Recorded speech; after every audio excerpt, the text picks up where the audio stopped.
Hello student, स्वागत है आपका आपके अपने चैनल बीपीएस एजुकेशन में। आज पढ़ेंगे 8 ग्रेड अभ्यास पुस्तिका क्लास 8 गणित अध्याय 5 आंकड़ों का प्रबंधन। क्या पढ़ेंगे? अध्याय 5 आंकड़ों का प्रबंधन।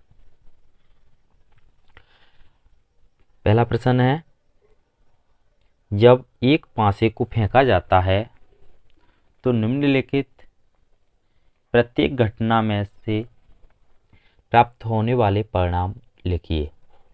इसका पहला सवाल है, 4 से बड़ी संख्या एक संख्या हो। दोस्तों, एक पासे में कितने अंक होते हैं? 6 अंक होते हैं। 1 2 3 4 5 6। इसके कुल परिणाम कितने हो गए? 6। अब ये कह रहा है कि 4 से बड़ी एक संख्या हो। तो 4 से एक बड़ी संख्या, 4 से बड़ी संख्या कौन सी है? 5 और 6। तो 5 और 6, तो अनुकूल परिणाम कितने हो गए? 2। तो इसकी प्रायिकता ज्ञात करनी है, परिणाम ज्ञात करना है। तो प्रायिकता का सूत्र होता है अनुकूल परिणाम बटे कुल परिणाम। तो अनुकूल कितनी घटना घट रही है? 4 से बड़ी संख्या 2 है, तो 2 और कुल परिणाम कितने हैं? 6। तो 6, 2 बटे 6, 2 से भाग दे दिया तो 1 बटे 3। तो परिणाम आ गया 1 बटे 3। ये हो गया पहले प्रश्न का आंसर। परिणाम आ गया 1 बटे 3। ये हो गया पहले प्रश्न का आंसर। अब पढ़ेंगे प्रश्न ब। प्रश्न ब पढ़ेंगे, 4 से बड़ी संख्या ना हो। तो 4 से बड़ी संख्या ना हो तो पासे में कितनी संख्या हैं? 6 संख्या हैं। 1 2 3 4 5 6। कितनी संख्या होती हैं? 6 संख्या होती हैं। अब कह रहा है कि 4 से बड़ी ना हो। तो 4 से छोटी कितनी है? 1 2 3। 1 2 3, 4 से छोटी है। तो परिणाम आ गया, वही प्रायिकता का सूत्र लगा दिया, अनुकूल परिणाम बटे कुल परिणाम। तो इसके 4 से बड़ी संख्या ना हो तो ये कितनी है? 3। तो अनुकूल परिणाम हो गया 3 और कुल परिणाम कितना है? 6। तो 3 बट्टे 6, 3 का भाग दे दिया 6 में, तो 1 बट्टे 2, 1 बट्टे 2। ये इसका आंसर हो गया। अगला प्रश्न पढ़ेंगे, प्रश्न नंबर 2। प्रश्न है, एक थैली में 10 कंचे हैं जिनमें 4 सफेद, 3 लाल, 2 नीले और 1 हरा है। थैले में से बिना देखे कंचे निकाले जाते हैं, निम्नलिखित की प्रायिकता क्या होगी? इनकी भी प्रायिकता ज्ञात करनी है। तो लाल कंचे प्राप्त करना। तो लाल कंचे कितनी हैं? 3। कुल कंचे कितनी हैं? 10। तो वही प्रायिकता का सूत्र लग गया, अनुकूल परिणाम बटे कुल परिणाम। तो अनुकूल परिणाम कितनी है? लाल 3। तो 3 और कुल परिणाम कितनी है? 10। तो 3 बटे 10। ये इसका आंसर हो गया। ठीक दोस्तों, अगला प्रश्न है, सफेद कंचा न प्राप्त करना। सफेद कंचा न प्राप्त करना। तो सफेद कंचे तो ये प्राप्त ही नहीं करना है, तो ये तो प्राप्त करना ही नहीं है। तो अब कौन सा प्राप्त कर सकते हैं? एक तो लाल कंचा प्राप्त कर सकते हैं, नीला भी हो सकता है, हरा भी हो सकता है, या ये सब भी हो सकते हैं। तो सब हो सकते हैं। तो सब कितने हैं? 6 कंचे, 3 और 2 और 1। अनुकूल घटना कितनी हो गई? 6। और कुल कंचे कितनी है? 10। वही प्रायिकता का सूत्र, अनुकूल परिणाम बटे कुल परिणाम। तो अनुकूल परिणाम हो गए 6 और कुल परिणाम 10, तो 6/10। 2 का भाग दे दिया, 2 तिया 6, 2 5 10, 3/5, 3/5 ये इसका आंसर हो गया। अगला प्रश्न पढ़ेंगे, प्रश्न नंबर 3। क्या पढ़ेंगे? प्रश्न नंबर 3। प्रश्न नंबर 3 पढ़ेंगे। निम्न दंड आलेख में अलग अलग शैक्षणिक वर्षों में कक्षा 8 के विद्यार्थियों की संख्या दर्शाई गई है। दंड आलेख को देखकर निम्नांकित प्रश्नों के उत्तर दीजिए। इधर तो कक्षा 8 के विद्यार्थियों की संख्या दी है। ये 2003 से लेकर 4 तक का शैक्षणिक वर्ष दिया है। ये 4 से 5, ये 5 से 6 तक का, ये 6 से 7 तक का, और 7 से ये 8 तक का। कि 2003 और 4 में कितने विद्यार्थी आते थे? 100 विद्यार्थियों की संख्या कितनी थी? 100। और 4 और 5 में कितनी थी? 200। 5 और 6 में कितनी थी? 250। 6 और 7 में कितनी थी? 300। 7 और 8 में है 350। तो पहला प्रश्न है, एक दंड आलेख द्वारा क्या सूचना दी गई? एक दंड आलेख द्वारा क्या सूचना दी गई? तो इसका आंसर है, दंड की लंबाई प्रत्येक श्रेणी की मात्रा दर्शाती है। क्या है? दंड की लंबाई। इनकी लंबाई क्या दर्शाती है? श्रेणी की मात्रा की कितने विद्यार्थी हैं। ठीक, तो पहले का तो ये आंसर हो गया आ का। अगला प्रश्न है ब, किस वर्ष में विद्यार्थियों की संख्या अधिकतम वृद्धि हुई? सबसे ज्यादा विद्यार्थी कौन सी वर्ष में आए? 2007 और 8 में। कितने विद्यार्थी आए? 350 विद्यार्थी। तो इसका आंसर हो गया बका वर्ष 2007 और 8 में। ये बका आंसर हो गया। अगला प्रश्न है,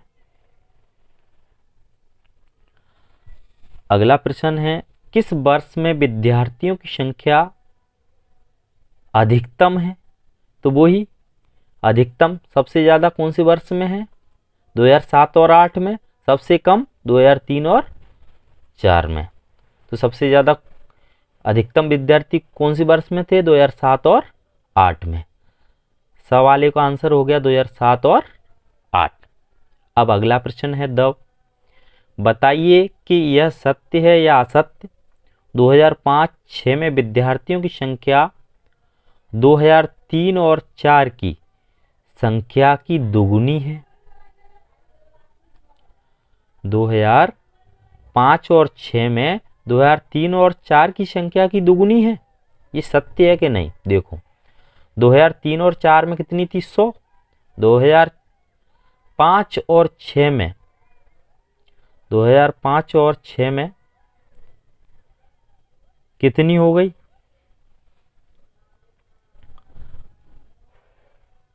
5 और 6 में 250। तो संख्या दुगुनी है। 2003 और 4 में 100 थी। तो ये हो गया सत्य है। ठीक, इसके बाद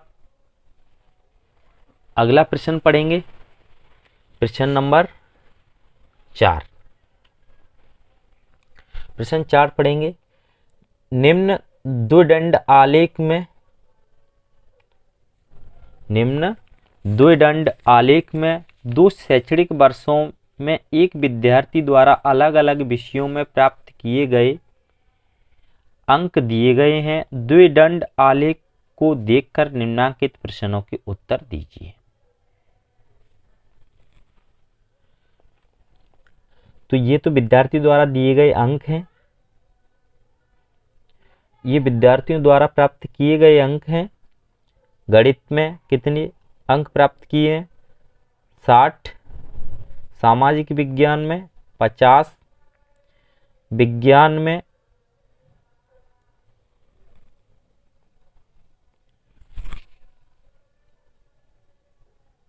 विज्ञान में 50, सामाजिक विज्ञान में 55, अंग्रेजी में 40, हिंदी में 60। ठीक है, चलो इसके बाद इसके प्रश्न पढ़ते हैं। प्रश्न अ, इस द्विखंड आलेख द्वारा क्या सूचना दी गई है? आंकड़ों के दो समूहों को एक साथ दर्शाने वाला आलेख है, ये दी गई है। किस विषय में विद्यार्थियों को प्रदर्शन सबसे अधिक सुधार हुआ था? किस में हुआ था सबसे ज्यादा? गणित में। किस विषय में प्रदर्शन में गिरावट आई थी? अंग्रेजी में। सबसे अंक किस में कम थे? अंग्रेजी में थे। किस विषय में प्रदर्शन में समान रहा है? हिंदी में। हिंदी में दोनों बराबर रहा था, हिंदी और गणित में दोनों में बराबर रहा था। सबसे कम प्रदर्शन किस में था? अंग्रेजी में था। ठीक, अगला प्रश्न पढ़ेंगे दोस्तों। प्रश्न 5, 10 पृथक पर्चियों पर 1 से 10 तक संख्या लिखी है। एक पर्ची पर एक संख्या, उन्हें एक बॉक्स में रखकर अच्छी प्रकार से मिला दिया जाता है। बॉक्स के अंदर से बिना देखे एक पर्ची निकाली जाती है। निम्नलिखित की प्रायिकता ज्ञात कीजिए। तो प्रश्न अ दिया है, संख्या 6 प्राप्त करना। संख्या 6 प्राप्त करना, तो संख्या कितनी दी है? 1 से 10 तक। 1 2 3 4 5 6 7 8 9 और 10, ये संख्या दी है। अब क्या कह रहा है? संख्या 6 प्राप्त करना। 6 प्राप्त कर रहा है। कुल टोटल संख्या कितनी है? 10। तो वही फिर सूत्र प्रायिकता का, अनुकूल परिणाम बटे कुल परिणाम। तो संख्या 1 ही प्राप्त कर रहा है, तो अनुकूल परिणाम कितना हुआ? 1 और कुल परिणाम 10। तो इसका आंसर हुआ 1/10। अगला है 6 से छोटी एक संख्या प्राप्त करना। 6 से छोटी कोई भी संख्या प्राप्त हो सकती है। 1 भी हो सकती है, 2 भी हो सकती है, 3 भी, 4 भी, 5 भी, इनमें से कोई भी संख्या प्राप्त हो सकती है। तो अनुकूल घटना कितनी हो गई फिर? 5। 6 से छोटी है तो अनुकूल घटना कितनी होंगी? 5। और कुल घटना कितनी है? 10। तो 5/10, तो इसका आंसर हुआ 1/2। अगला प्रश्न है 6 से बड़ी एक संख्या प्राप्त करना। 6 से बड़ी एक संख्या प्राप्त करना, तो 6 से बड़ी है 7 8 9 10। तो कुल परिणाम कितने हो रहे हैं? अनुकूल परिणाम कितनी घटना घट रही है? 4। चाहे वो 7 हो सकता है 6 से बड़ा, या 8 हो सकता है, या 9 हो सकता है, या 10 हो सकता है। इनमें से तो कितनी घटना घट रही है? अनुकूल घटना 4 घटना घट रही हैं। 4 घटना घट रही है और कुल घटना कितनी है? 10। तो 4/10, 2 दूनी 4, 2 5 10, 2/5, इसका आंसर हुआ। अगला प्रश्न, एक अंक की एक संख्या प्राप्त करना। एक अंक की एक संख्या प्राप्त करना, तो ये सभी संख्याएं एक अंक की हैं 9 तक। 10 है 2 अंक की, तो ये सभी संख्या कैसी हैं? एक अंक की हैं, तो 9 तक। तो अनुकूल परिणाम कितने हो गए? 9। कुल परिणाम कितने हैं? 10। तो इसका आंसर हो गया 9/10। अगला प्रश्न पढ़ेंगे। अगला प्रश्न है जब एक पासे को फेंका जाता है तो नीचे दी हुई घटनाओं की प्रायिकता ज्ञात कीजिए। नीचे घटना दी है, पहले आ नंबर पे दी है एक अभाज्य संख्या, एक अभाज्य संख्या। तो पांचवें में कितने अंक, अंकों की संख्या 1 2 3 4 5 6, 6 हैं। कुल परिणाम इसके कितने हैं, 6। अब वो कह रहा है कि अभाज्य और भाज्य, तो इसमें भाज्य संख्याएं कौन कौन सी हैं, 4 और 6, और अभाज्य संख्याएं कौन सी हैं, 2 3 और 5। ये कैसी हैं, अभाज्य संख्याएं हैं।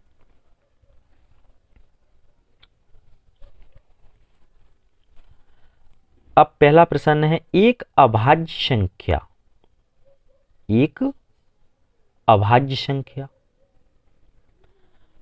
तो इसका अनुकूल परिणाम क्या हुआ, इनमें से कोई भी हो सकती है अभाज्य संख्या। तो ये कितनी संख्याएं हैं अभाज्य, 1 2 3, तो 3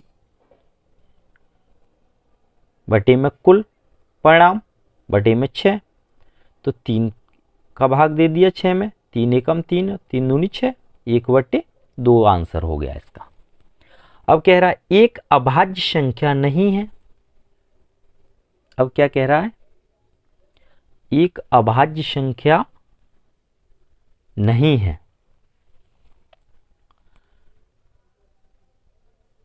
तो इसमें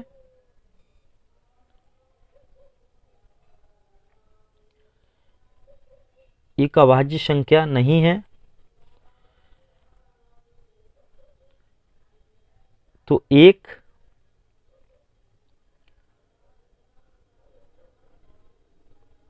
दो सॉरी 1 4 और 6 ये अभाज्य संख्या तो नहीं है, भाज्य है ना। तो 1 4 और 6 ये 3 संख्याएं हैं जो अभाज्य नहीं हैं।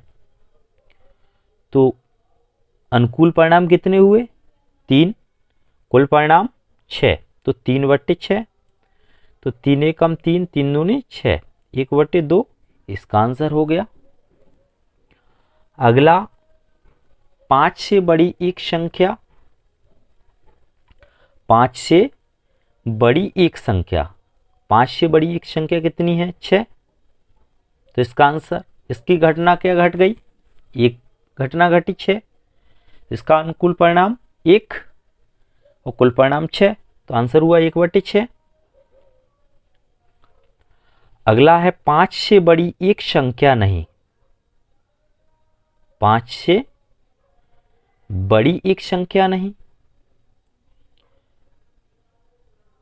तो 5 से एक बड़ी संख्या नहीं, तो 5 और 6 ये दोनों हटा दो, तो 1 2 3 4, अनुकूल कितनी घटना घटी, 4 बटे में 6, 2 दूनी 4, 2 तिया 6, तो 2/3 इसका आंसर हुआ। अगला प्रश्न पढ़ेंगे, प्रश्न नंबर 7। प्रश्न नंबर 7 में पढ़ेंगे, नीचे दिए गई पाई चार्ट में सिंचाई के विभिन्न तरीकों को दर्शाया गया है। पाई चार्ट पढ़े और निम्नलिखित प्रश्नों के उत्तर दीजिए। ट्यूबवेल द्वारा कितनी %, 25%, अन्य तरीके से 12% सिंचाई हो रही है, टैंक से 17% हो रही है, नहर से 40% हो रही है। अब पहला प्रश्न है, पहला प्रश्न क्या है, कितनी प्रतिशत भूमि नहरों द्वारा सींची जाती है। तो नहरों द्वारा कितनी सींच रहे हैं, 40%। तो पहले का उत्तर क्या हो गया, 40%। अगला प्रश्न, 17% भूमि किसके माध्यम से सींची जाती है। तो 17% भूमि काय के माध्यम से सींची जा रही है, टैंक के से। तो अगले का प्रश्न हो गया आंसर हो गया टैंक। अगला प्रश्न है, ट्यूबवेल से सींची जाने वाली भूमि का प्रतिशत कितना है? तो ट्यूबवेल से कितना परसेंट भूमि सींच रहे हैं? 25%। तो इसका आंसर हो गया 25%। अगला प्रश्न पढ़ेंगे, प्रश्न नंबर 8। प्रश्न नंबर 8, दिए गए आंकड़े किसी राज्य के वार्षिक उत्पादन को दर्शाते हैं। इन आंकड़ों को पाई चार्ट पर प्रदर्शित कीजिए। उत्पादन, वार्षिक उत्पादन टन में, गेहूं, शक्कर, चावल। गेहूं कितने टन हो रहा है? 2750, शक्कर 2500 टन, चावल 1500 टन। ठीक, अब पाई चार्ट बनाना है इसका।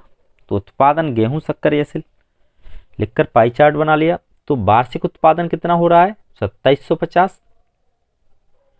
इसका संपूर्ण भाग निकालेंगे तो 2750, ये टोटल करके ये गेहूं और शक्कर और चावल, ये टोटल कितने टन है?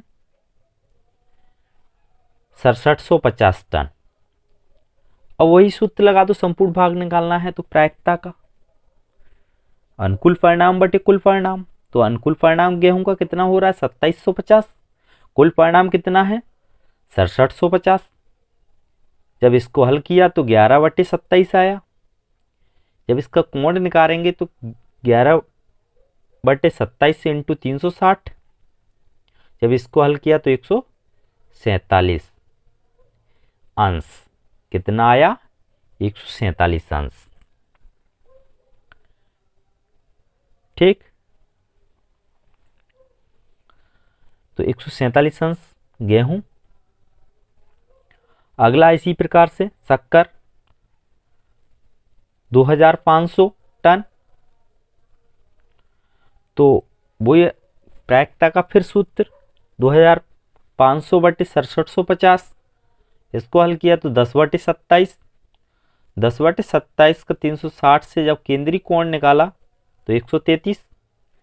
तो ये आ गया शक्कर का।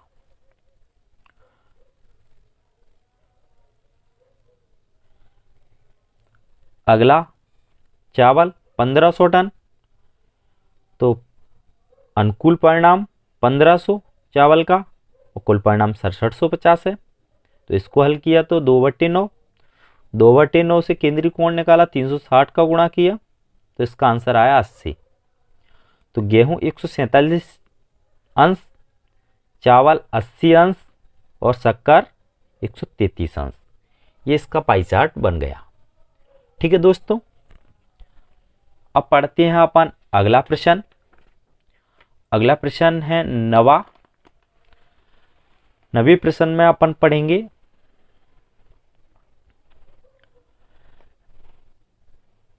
नवीं प्रश्न में अपन पढ़ेंगे 672 विद्यार्थियों के स्कूल आने जाने के विभिन्न साधनों को पाई चार्ट्स में दर्शाया गया है। चार्ट देखें और निम्नलिखित प्रश्नों के उत्तर दें।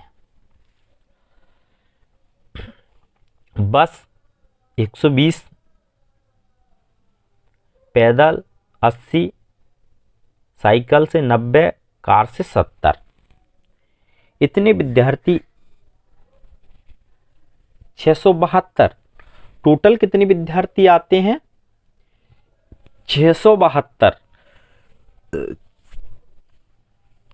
80 पैदल आते हैं, 120 बस से आते हैं, 70 कार से आते हैं और 90 साइकिल से आते हैं।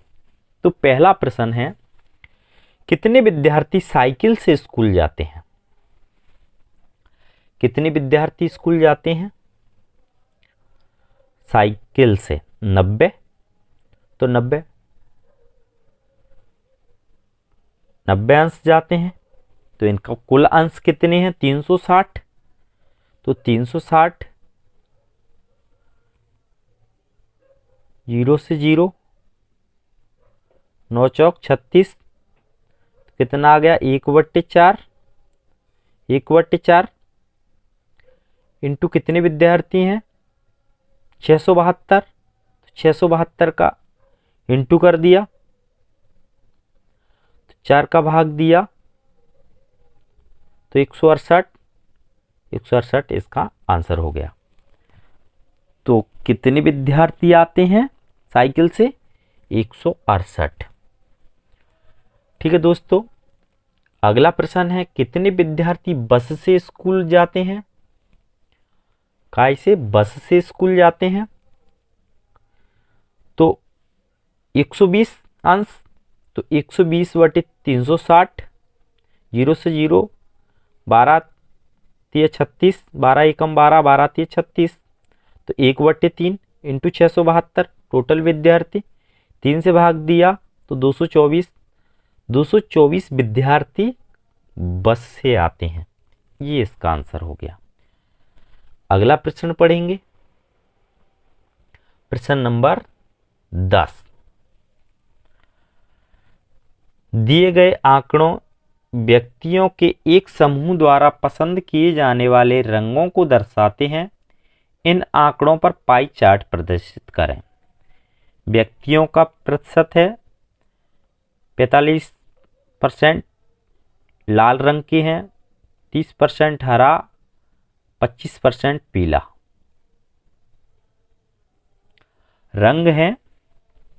तो वही 45%, 30% और 25%, तो इनका परसेंट निकाल लो संपूर्ण भाग का। तो 45/100 पूरा कितना है? 100%। तो इसको हल किया तो 9/20।